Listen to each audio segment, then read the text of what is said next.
I remember sitting on the rocks down at the beach, in my mind going over 27th of August, 27th of August, and I kept saying 1979, I'll never forget this date, and I don't.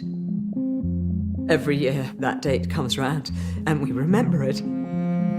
40 years ago, Lord Mountbatten, the great-uncle of Prince Charles, was blown up at sea by the IRA at Mullaghmore, off the west coast of Ireland. By killing Mountbatten, you sent ripples around the world in a way which no other assassination could have achieved.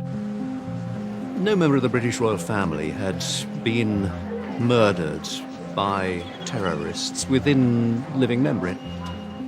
At the time, I could not imagine how we would come to terms with the anguish of such a deep loss. 3 others were killed on the boat, including 2 teenage boys. There was a mighty bang, a huge crack like thunder, and I immediately said, Paul is dead. The day was marked not just by the Mountbatten bomb, but by a second IRA attack that killed 18 British soldiers at Warren Point, across the border in Northern Ireland. The IRA couldn't believe their luck. For the nationalist population, we were monsters. This is the story of that day, told by those directly affected by it. It is hard when you see the wounds that never really got sewn up from that day and that tragedy, and that is hard.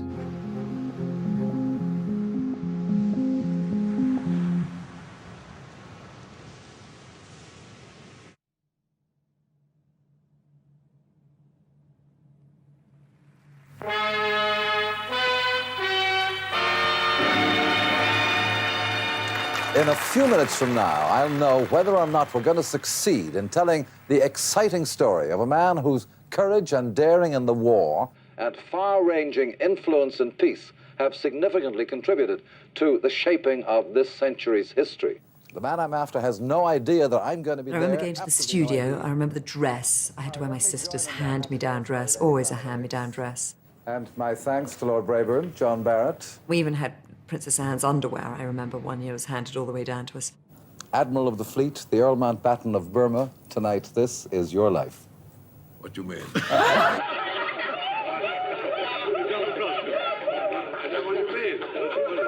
here, we have a whole host of surprises for you. Amazing that they managed to pull that off.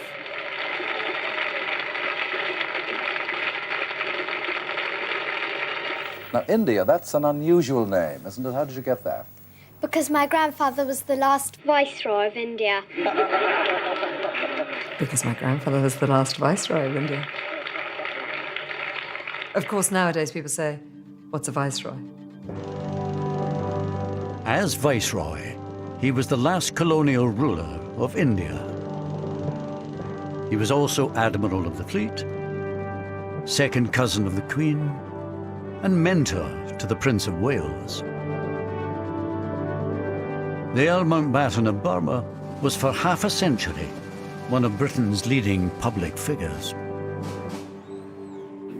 Can you bear having hot milk in it, or would you rather not have milk in it? In retirement, he spent more time with his family, but he still enjoyed the public spotlight so much that he allowed an ITV crew to record his annual summer holiday in Ireland, even if it meant compromising the family's privacy. Every Easter, every summer, every Christmas, every single holiday, we were together with our natural cousins. 1, 2, 3, whoopsie! Classy-Born was always in the summer, a month in August. Yes, twins, where are the twins?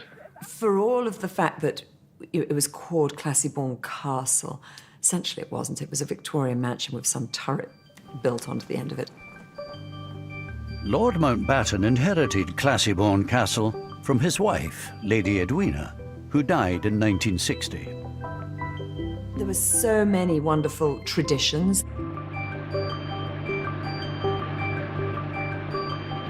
The heart of the holiday was going out on the boat.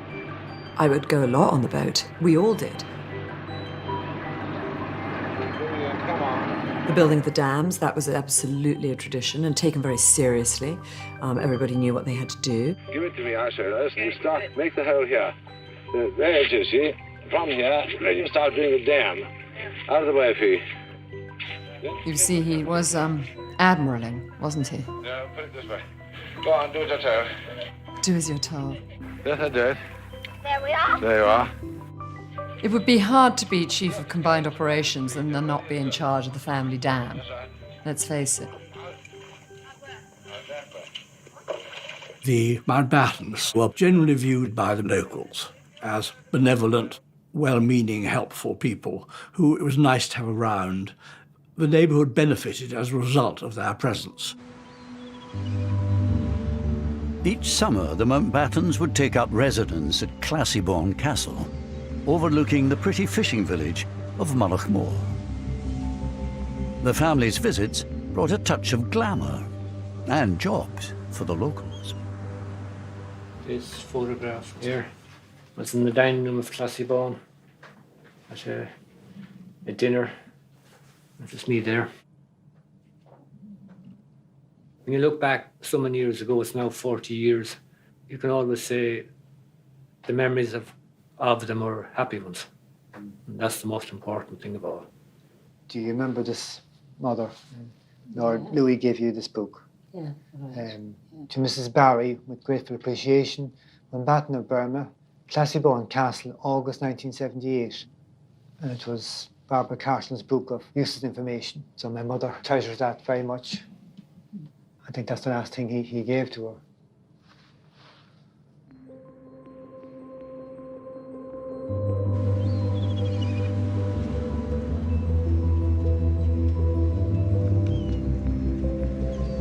The Mountbattens were not alone in their attachment to Mullaghmore. There are my 3 children at Mullaghmore. That was Paul and his 2 sisters. Mullaghmore was a popular holiday destination for families from Northern Ireland, as well as the south, and the Maxwells from Inniskillen had their own cottage there. We went down there during the summer holidays for 2 months every year, and the children enjoyed it immensely. I particularly like this one with Paul. That summer, 15-year-old Paul Maxwell landed his dream job looking after Lord Mountbatten's boat, Shadow 5. I think they had a nice relationship. Paul would sometimes stay on the boat afterwards with Mountbatten and they would talk. And he told Paul about going into the Navy. And he said, you know, I went into the Navy when I was 12 years old. And I saw active service when I was 16. And Paul said to him, were you not frightened, my lord? And he said, yes, but you didn't show it. And you can see Classiebawn in the background there, in the distance. Classiebawn itself had been a fairly early example of what you might call sort of English colonisation. In a sense that quite clearly they were intruders. The Irish obviously presented Britain as such and wanted us out. The Mountbatten summer retreat was in County Sligo, in the Republic of Ireland. Mullaghmore was only 13 miles from the border with Northern Ireland, where in 1969 a bloody conflict broke out.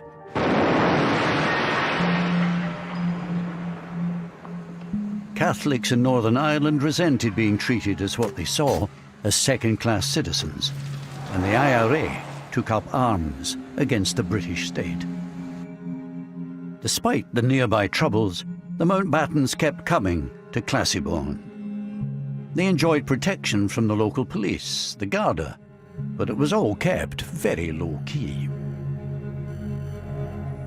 The families themselves were very rarely targeted at all, and there was very little personal animosity. But I don't believe the Garda, more than anybody else, believed that actually there was a serious threat. Judging the appropriate level of security for the Mountbattens was a tough call. My grandfather was very keen not to have the intrusion of an overly protective force around, which is funny when you think that on the mountainside there was a big painted sign, Brits, go home. You arrive for your summer holiday and that's the welcome. A reminder that while the fishing village of Mullaghmore itself may have welcomed the Mountbattens, County Sligo had deep roots in the Republican movement. Mountbatten would have been seen by people in the IRA leadership as a cultural icon of the British establishment. Anthony McIntyre joined the IRA in Belfast in 1973. He wanted to get the Brits out and create a united Ireland. Although he later fell out with the IRA, he understood their mindset at the time.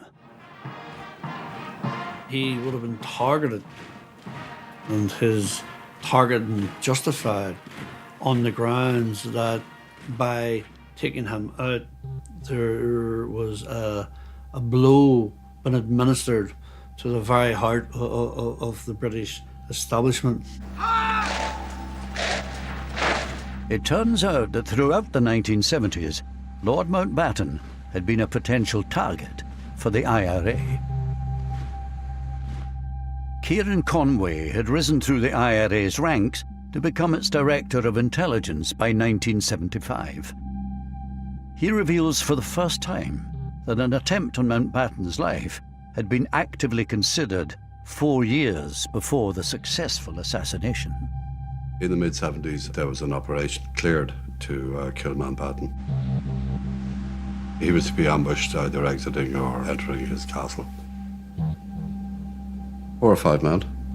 A spotter car somewhere distant. Then walkie-talkie communication between the people with the guns in the car to say he's on his way. You'd know roughly how long it was going to take. And then open up in the car. The mindset in 74, 75, the early 70s would have been operational, you know, like kill them without too much reflection. I think he would have been astonished if told that there were IRA members in Ireland who were interested in his existence, let alone wanted to murder him. The 1975 plot did not get the go-ahead from the IRA's Army Council, and Kieran Conway temporarily left the IRA later that year. But the military campaign against the British security forces did not let up. In Crossmaglen, it takes all the professional skills of the army to make it safe enough for the Royal Ulster Constabulary to walk around the town where they're charged with maintaining law and order. 2 of them have been gunned down here. By 1979, the British Army had been in Northern Ireland for 10 years. Around 30,000 troops were lined up against an estimated 500 IRA volunteers. Yet 324 soldiers had already been killed. And things were particularly dangerous in South Armagh, which runs along the Irish border. Bombings and shootings. South Armagh had a fairly notorious reputation as being dangerous. More dangerous, perhaps, than any other battalion area. Of course, South Armagh adjoins the Republic, so life on the border was challenging. South Armagh Brigade was beyond belief. Just its ability, their operational efficiency, they were visibly beating the British.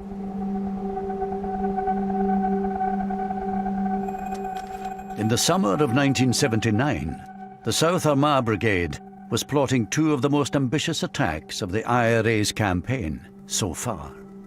One in Warren Point, the other just south of the border in Mullaghmore. There, during the night of the 26th of August, the IRA planted a remote-controlled 50-pound bomb on Lord Mountbatten's boat, Shadow 5, sitting unguarded in the harbour.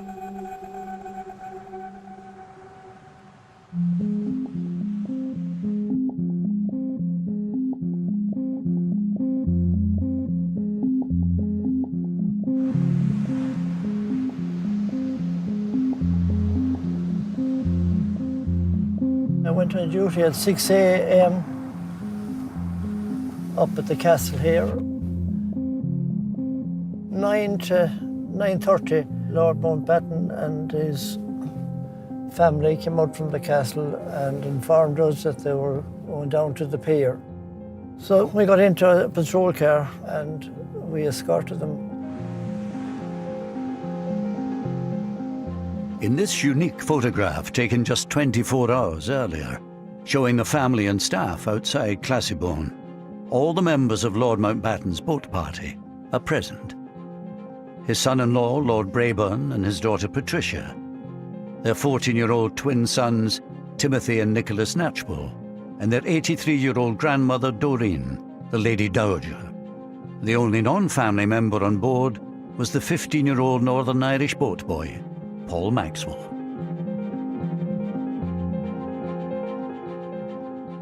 The day itself comes to me in flashes, rather like small explosions. I remember distinctly sitting in the library with my brother. My grandfather and the others had gone out of the boat, and Ash and I were watching on this crackly, fuzzy television screen, Laurel and Hardy. On that day, the 27th of August, 1979, I was sitting on the back patio with Paul's father and Aunt Lisa. Paul said, "Goodbye, Mum. See you in the evening." I didn't think that was the last time I would ever see him alive.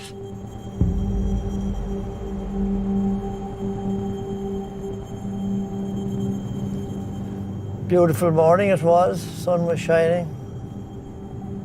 They left Mullaghmore Pier and travelled out to where they had some lobster pots.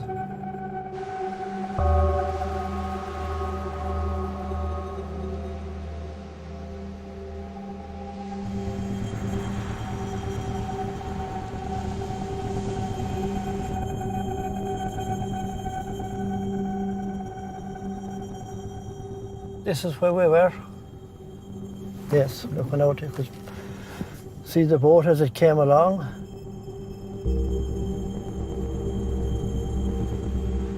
Dennis Devlin was a 15-year-old whose family came to Mullaghmore every summer. Their caravan was parked just off the coastal road. I seen his boat and I recognised it. Well, it was a green with a white cab and I just recognised it was his boat. As they come in, I could hear them talking among themselves. As the boat pulled up, I remember the young fella over the side of the boat pulling in the lobster pot and slowly pulled it in. The boat had turned round towards me and I was just watching it and I knew it was Lord Mountbatten's boat. The next thing, everything was spewing up into the air. Everything just rose up and I knew it was an explosion. Suddenly there was a flash of light and a loud bang. And you could see the boat had just disintegrated. It was obvious that a bomb had gone off. There was a mighty bang, a huge crack like thunder. And I immediately said, "Paul is dead." And I knew he was dead because I felt a part of me go.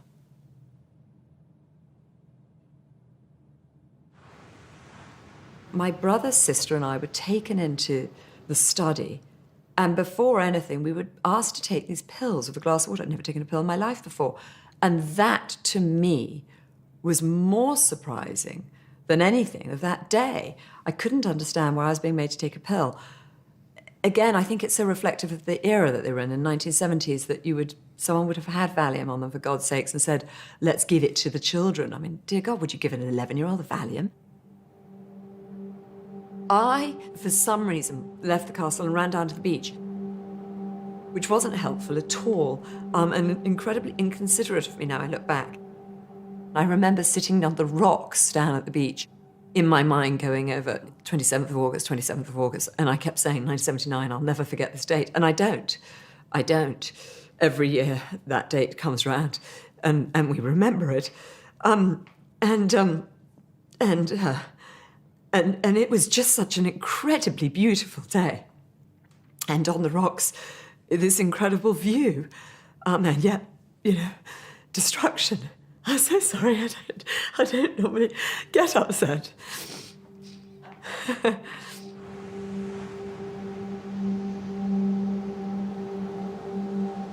I remember it very vividly, every moment of it, really, from the very start to the very end of the day, and I think I'll always remember it.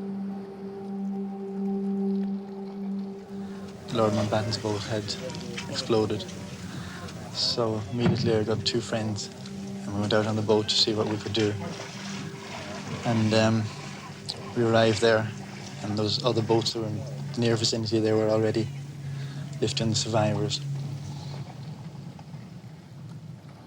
And at what point did you realise that Mountbatten himself had been killed? I think when we actually took him from the boat that he'd been brought ashore in and brought him to the ambulance, that's the first that I realised that he had actually been one of the fatalities. He was one of the first who was actually taken ashore.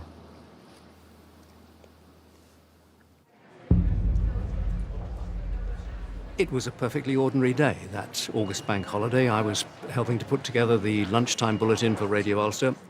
Nicholas Witchell was a trainee reporter at the time in the BBC newsroom in Belfast. We received a tip-off from somebody we knew suggesting that there had been an explosion reported at Mullaghmore in the Republic of Ireland.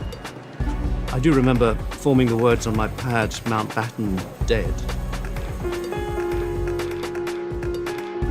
By now, all but one of the bodies of the boat party had been recovered. Lord Mountbatten and Paul Maxwell had been killed instantly. The 83-year-old dowager fatally injured. The parents of the twins were also seriously wounded, as was 14-year-old Timothy. His twin brother Nicholas was still missing.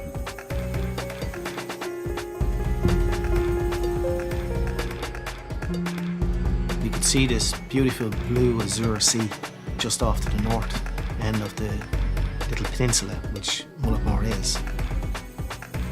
We could see a lot of debris, splinters of wood.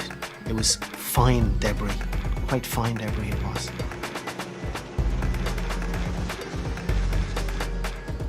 I was winched from the rescue helicopter. I was placed into the water beside what looked like the bubble of an anorak. I placed my hand and pulled it, and it didn't yield very easily, and I pulled it a second time, and it was then the head come up with the jacket as I pulled, and I realised it was a child. Imagine what those thick Aran sweaters must have felt like, clogged with oil and water, being lifted out of the ocean. And how long had Nick been floating in the water? It was the first child that I handled in death. It came as a terrible shock to me, I can tell you, but I'm in rescue mode. I need to get him out of that water. I need to give him over to his family. 14-year-old Nicholas Knatchbull's body was returned to Mullaghmore Harbour. It's the last photograph we have of Paul. That's Paul. And that is Nicky and Timmy. So one boy survived and the other two were killed. He survived because he was up on the roof. Mountbatten was in the middle between Paul and Nicky. And so they got full blast.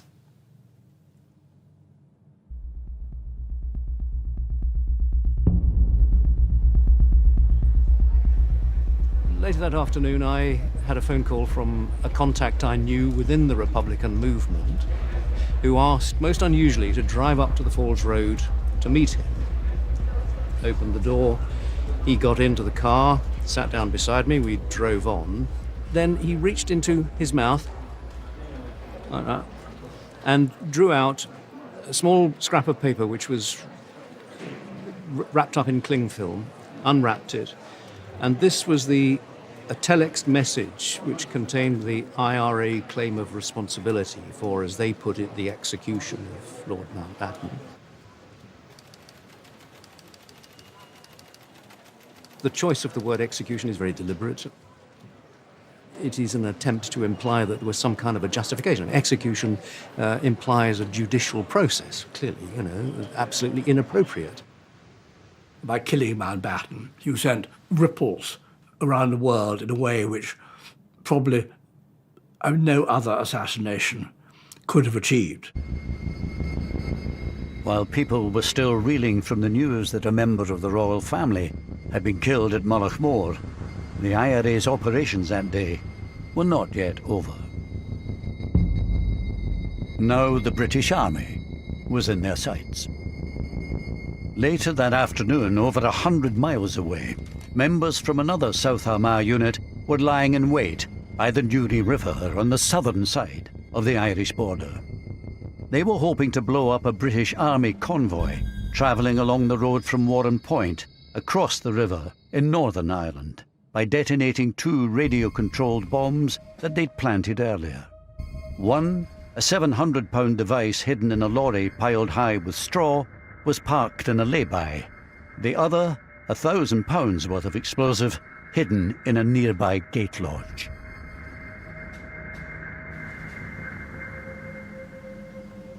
Travelling down, I remember messing about with a car behind us. Tom Cochey was a local boy from Newtonards who had joined the parachute regiment at 18, as his father had before him. That day, he was a passenger in the lead vehicle of the 2-truck convoy. We had a packed lunch and we had oranges and we made little teeth out of the orange, and there was a car with a lady and kids in it. And we were smiling at them, that type of banter. 10 minutes later, we were blown up.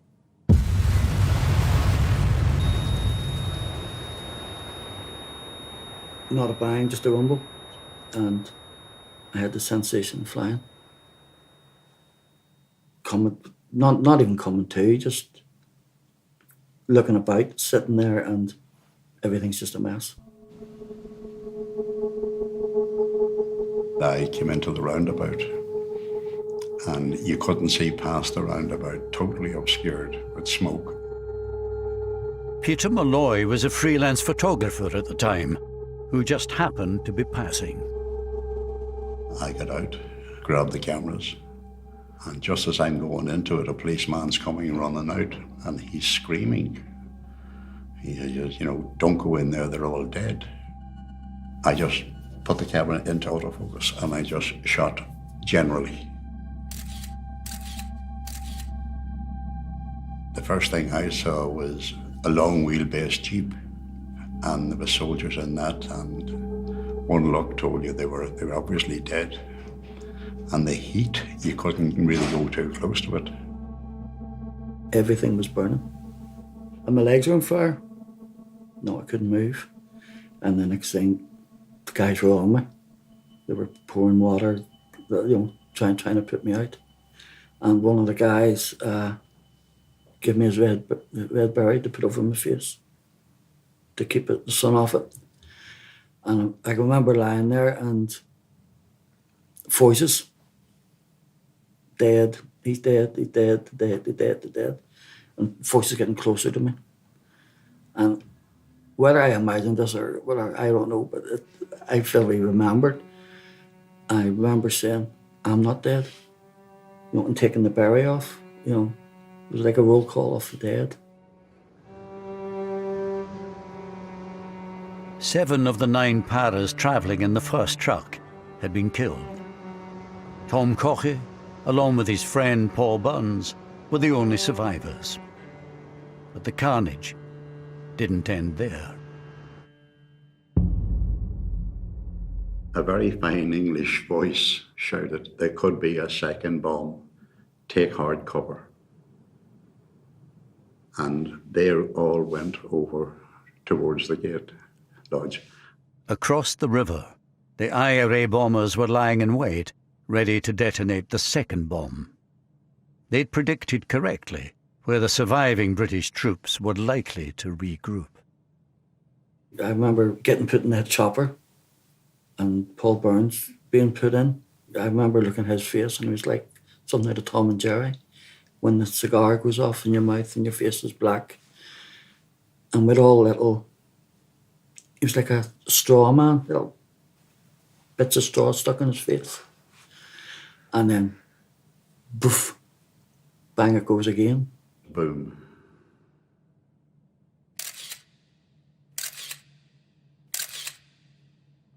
I was thrown back and I got up again and it was over.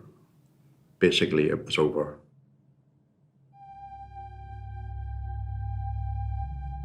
The 27th of August had started badly for Mike Jackson. The news came through of the Markmoor bombing and the death of Earl Mountbatten, amongst others, which was obviously very shocking. Now, as the news broke that his fellow paras had been ambushed at Warren Point, Jackson himself was called into action. The brigade commander looked at me and said, "Mike, what are you doing here? You go down to the site, secure it, and take on all the aftermath." And so I gave out some rapid orders and got on the first light helicopter I could. There's no communication. All telephones are cut off, so you're waiting for word to come back from your own lads to what actually is going on. Is there a bit of you thinking, that's my mates? Yes, absolutely. And you want to know who it was because you know that some of your mates were killed. So yes, you did want to know. Dead. Dead. Dead. Dead. Dead.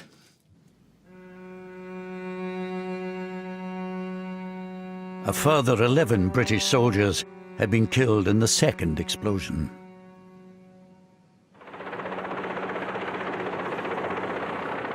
I get to Warren Point and it's a pretty grim sight, as you can imagine. There were body parts pretty much everywhere, and the trees were everywhere. And those who had survived were in shock.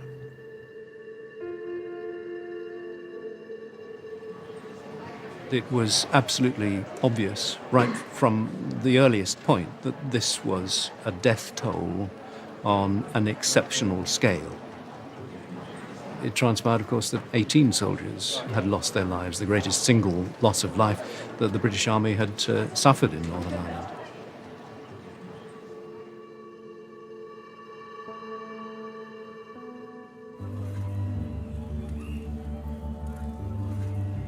Theirs were not the only lives lost that afternoon at Warren Point.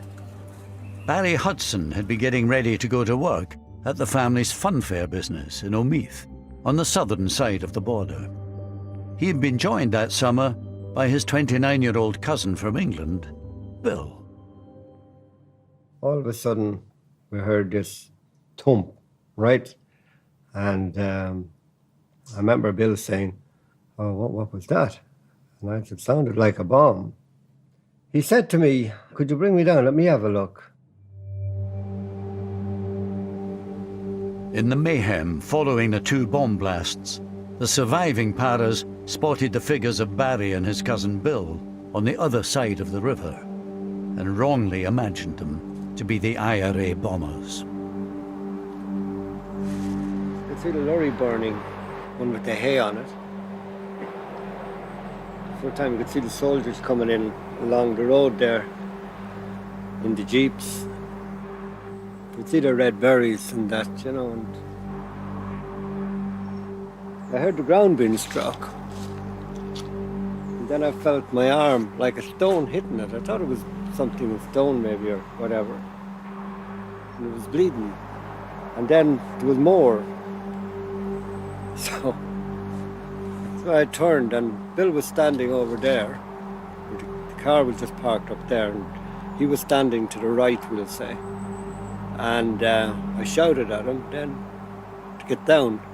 And then you could hear more guns and branches cracking and that. So I ran like hell. And zigzagged up that lane. Seen it in war film. I always thought it was a load of baloney, really, because you couldn't escape that. But I did. Then it all stopped. Dead quiet.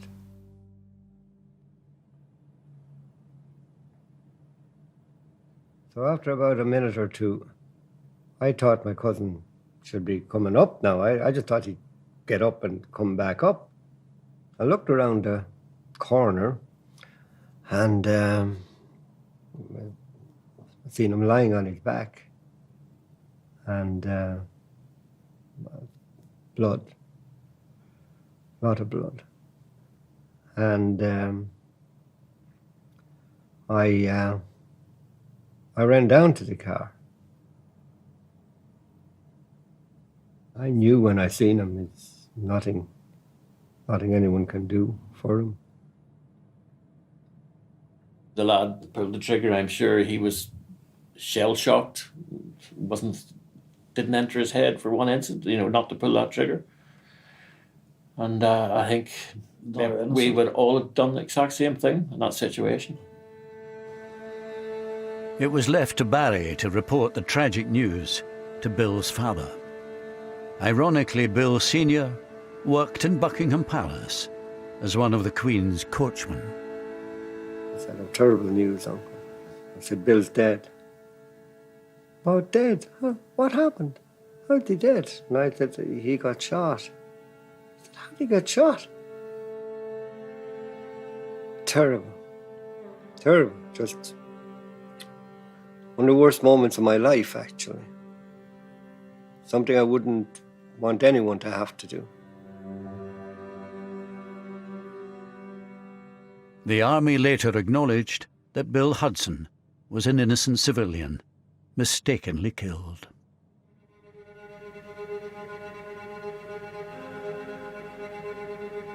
This multiple killing, the worst the security forces have ever suffered in Northern Ireland, coming as it does after the Mountbatten tragedy, must serve to only further heighten tensions in Northern Ireland. Word quickly spread of how meticulously planned the IRA operation at Warren Point had been. Anthony McIntyre was an IRA volunteer locked up at the Maze prison at the time. I thought it was impressive. I thought it was ingenious, because not only did they detonate the first device, they had to wait until the British Army backup arrived and positioned itself behind the gate post and then detonate the second one. So it took nerves of steel for the volunteers to sit there and do that. It was absolutely militarily fantastic. Brilliant. I don't want to say the word fantastic, but, But the big bonus that they had, that they didn't normally have, was they were in a different country. They had no need to run away. Yeah, they were in the south. They were in the south. And that's why they could take their time. You take advantage when you can, and they did.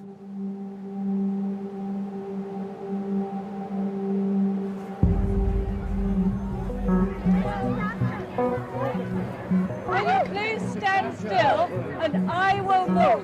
The attacks on Lord Mountbatten and the British soldiers made a deep impression on Mrs. Thatcher, who had been Prime Minister for only 4 months.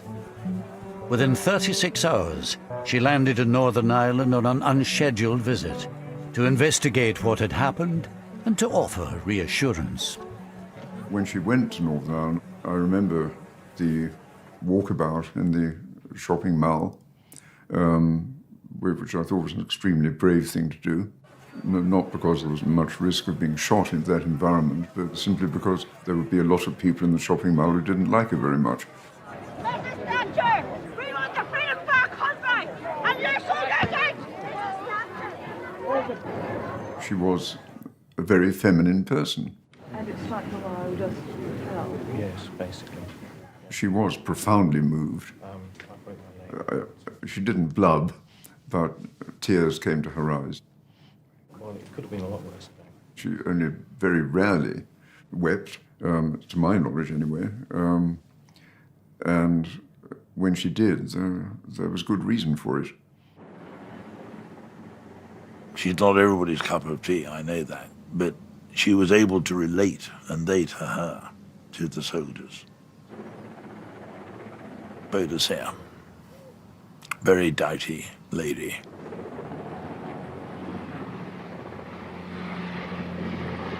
I think in terms of significance for Margaret Thatcher, knowing as we do what we do about her personality, I'm sure that it actually made her even more determined to resist.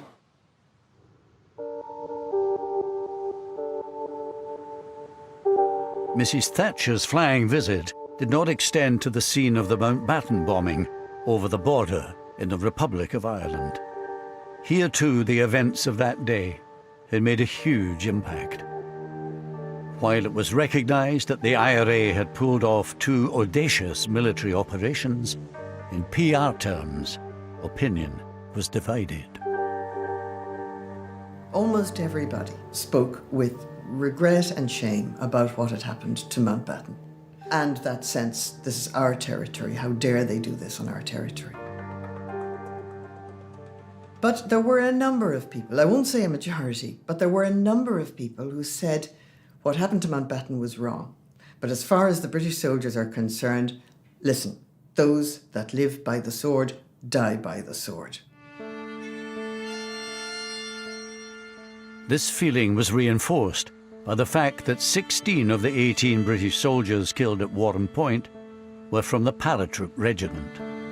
The Paras were deeply unpopular on both sides of the Irish border, thanks to an infamous incident that had taken place 7 years earlier. There is no other single incident in Northern Ireland that unites nationalists of all colour, north and south, like Bloody Sunday does.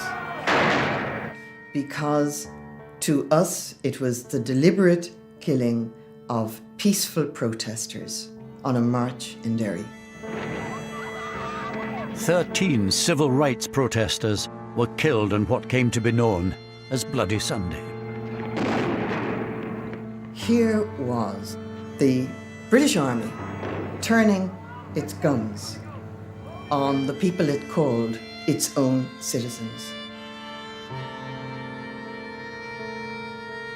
And the soldiers responsible for Bloody Sunday were the paratroopers.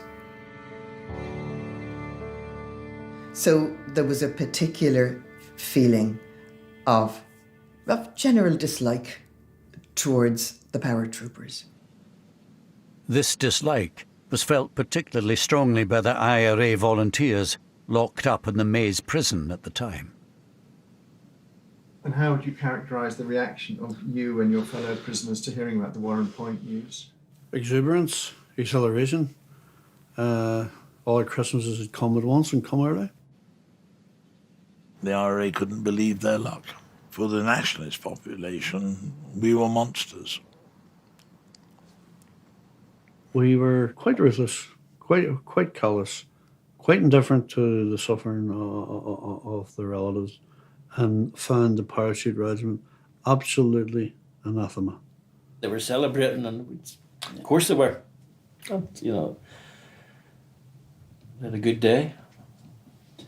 And doubly good in the sense, you know, with the memory of, for them, the memory of Bloody Sunday. Yeah, of course, yeah. Yeah, what's where the old saying come out, you know, 13 dead, not forgotten. We got 18 on Mountbatten.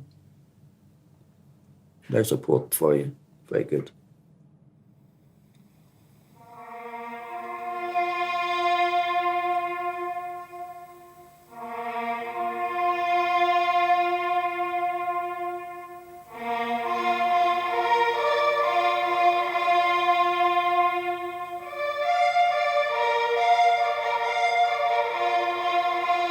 That funeral was extraordinary.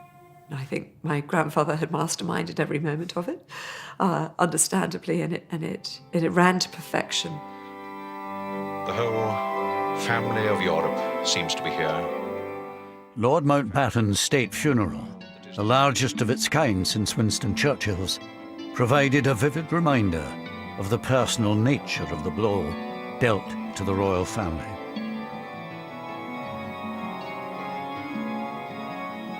Two granddaughters, the girl that bears the name of India. We know my grandfather's murder was a complete shock and very devastating to the Prince of Wales because he fulfilled a role, and that role was then taken away. So I think he probably felt that more than most, the loss of my grandfather's murder, and in such a brutal way. The murder horrified him and, in a way, marked him for life. It left a sort of a sense of uncertainty. If Mountbatten, the invincible, the almighty, could be snuffed out like that, then what was left certain in life? Within a week of the funeral, 11-year-old India found herself sent off to Gordonston, the boarding school in the north of Scotland. Here she was given a painful reminder of the very public nature of her grandfather's death. I remember feeling desperately lonely, going off to boarding school without my mother. And the first night, someone, after lights out, saying a joke. And maybe we can't even put this in because it's too horrific, but she said, how did they know Lord Mountbatten had dandruff? And no one in the dorm at the lights out knew the answer. And the answer was, of course, because they found his head and shoulders on the beach. It was a pretty staggering moment. Later that autumn, 2 IRA men were put on trial for the murder of Lord Mountbatten. One, Thomas McMahon, was convicted. Thomas McMahon, did you know him by reputation? I knew him both by reputation and personally, and he was a very, very fine IRA volunteer. Very fine indeed. They'd be the most outstanding figure to have come out of South Ireland. Thomas McMahon was sentenced to life in prison, but no one higher up in the IRA leadership chain was ever held to account for the bomb. Somebody knew children get on that bomb. Not necessarily the guys who put the bomb on or the guys who made the bomb, but the people who planned it certainly knew about the children. And if they knew about the children and were quite prepared to go ahead and to sacrifice their lives in order to get Mountbatten, then it's a war crime. Although Anthony McIntyre has since fallen out with the IRA, back in 1979, he was still very much an insider. Given the political sensitivity around Mountbatten and the fallout that the IRA leadership, the political thinking people in the IRA leadership would have anticipated, I would imagine that was a decision taken at the most senior levels. Kieran Conway, who temporarily left the IRA in 1976, is in no doubt as to who was in charge at the time of Mountbatten's assassination. I've absolutely no difficulty in saying that in 81 when I rejoined, and I wouldn't have said that until Martin died, that McGuinness was chief of staff. And your clear understanding was that he had been since 78? Yeah. Ultimately, as chief of staff, it would be McGuinness's responsibility, that operation. Yeah, that's right, yeah. Oh, that's the way it works. I mean, if you're the boss, you're the boss. You take responsibility for whatever goes on.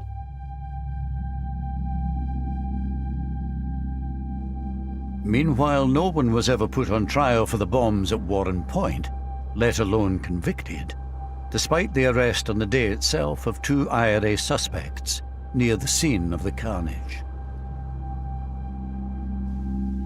Well, of course it's frustrating. The offence is one of murder, mass murder. And it is a source of great regret that nobody was brought to account for it.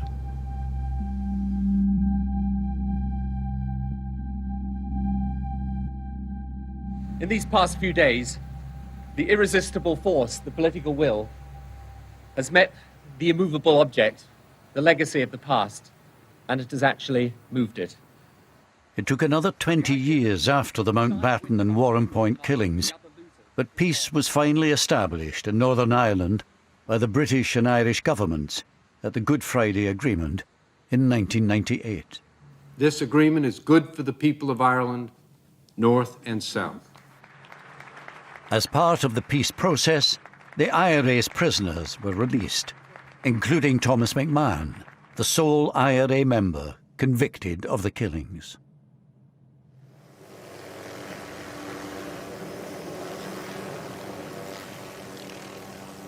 The idea of reconciliation has lain at the heart of the peace process. And there we get a first glimpse of the Queen. In 2012, the Queen came face to face with the man said to have been ultimately responsible for the assassination of her second cousin. You really did have to just pinch yourself and think, can this actually be happening? That the head of state of the United Kingdom and the man who, without doubt, was one of the leaders of the military, the offensive side of the Republican movement, who may well have had a hand in planning Mullaghmore or certainly signing off on it, that they were standing together was remarkable. The symbolic strength of that shaking of hands was enormous. It was one of the most powerful things that she could do. And she did it even though personally it may have cost her something. But it was terribly important that that was done. Only she could do it, and she did it. She's a more admirable person in the transaction, I think, you know. I think it was more difficult for her than for him.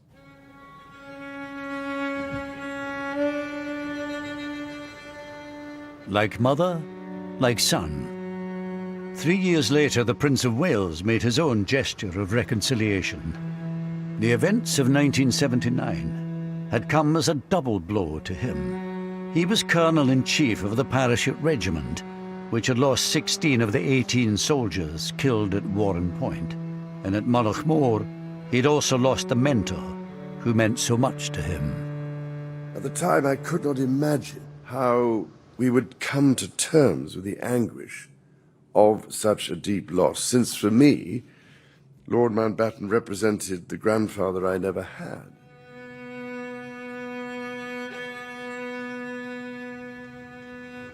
The poet Yeats once wrote, "And I shall have some peace there, for peace comes dropping slow." As a grandfather now myself, I pray that his words can apply to all those who have been so hurt and scarred by the troubles of the past. Problem with peace is you have to keep working at it. It's not a passive thing. It is always going to be a continuing responsibility on all of us in these islands to make sure that the conditions in Northern Ireland do not encourage the breakout again of sectarian tensions. We do not want to go back to that. So it's not a matter of peace dropping slow. Peace has to be worked at damn hard. 2 years ago, Martin McGuinness, the man widely believed to have been the IRA Chief of Staff at the time of the bombings, died. According to Buckingham Palace, the Queen sent a private letter of condolence to his widow.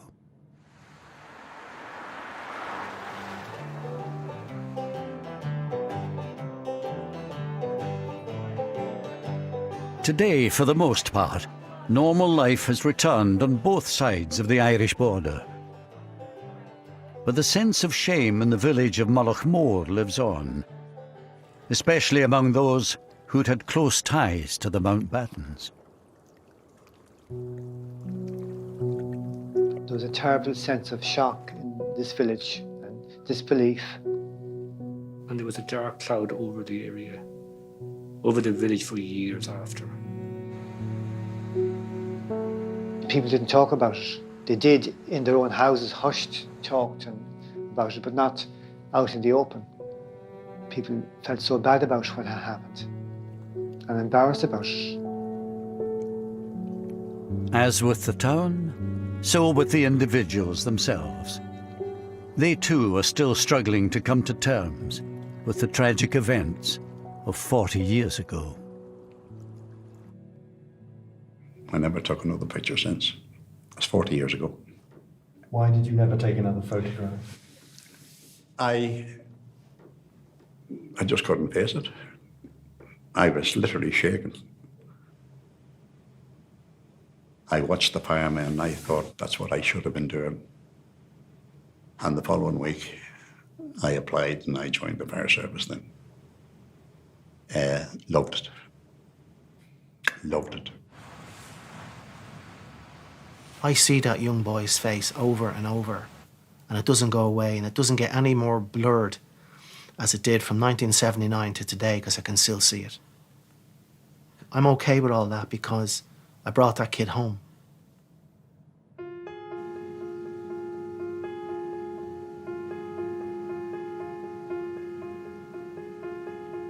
That's 40 years ago now.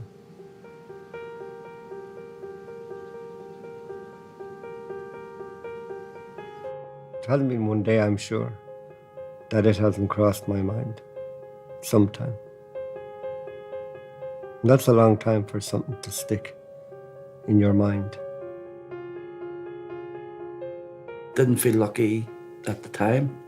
Didn't feel lucky for 10 years after. I wanted to be with them. Why did I survive?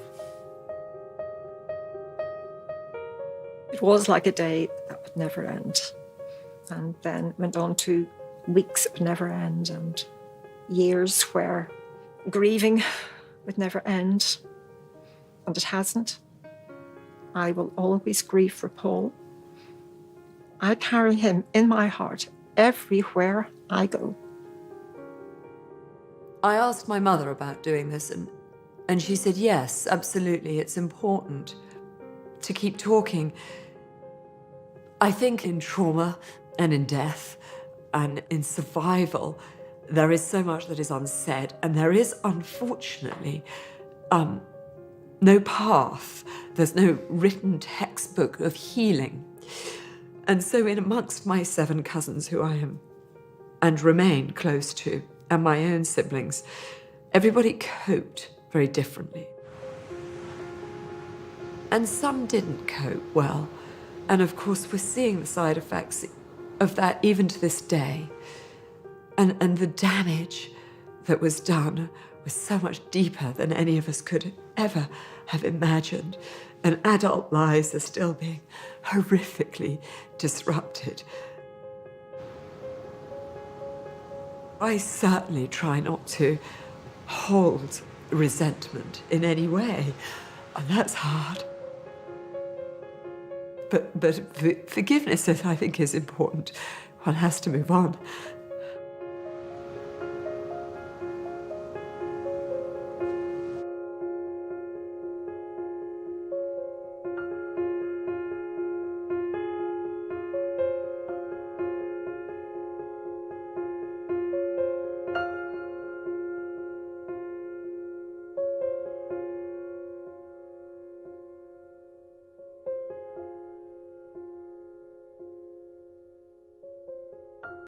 Here we have a whole host of surprises for you. Amazing that they managed to pull that off.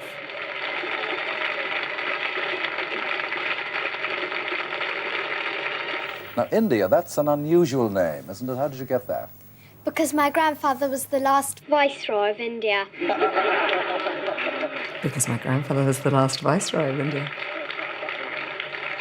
Of course, nowadays people say, what's a Viceroy? As Viceroy, he was the last colonial ruler of India. He was also Admiral of the Fleet, second cousin of the Queen, and mentor to the Prince of Wales. The Earl Mountbatten of Burma was for half a century one of Britain's leading public figures. Can you bear having hot milk in it, or would you rather not have milk in it? In retirement, he spent more time with his family, but he still enjoyed the public spotlight so much that he allowed an ITV crew to record his annual summer holiday in Ireland.